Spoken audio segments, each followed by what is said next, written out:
Hello guys, today in this video I will show you how to fix network missing on Windows taskbar. So guys, if you are not able to see network icon in this corner Windows taskbar, so to resolve and to fix, just you need to right click on taskbar, then click on taskbar settings. Now scroll down and click here. Now here you will see a list to show network icon. Click here.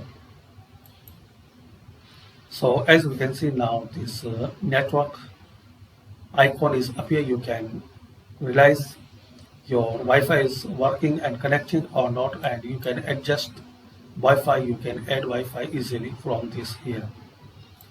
So thanks for watching. By these simple steps we can fix and resolve this problem to show a network icon on Windows taskbar. Thanks for watching.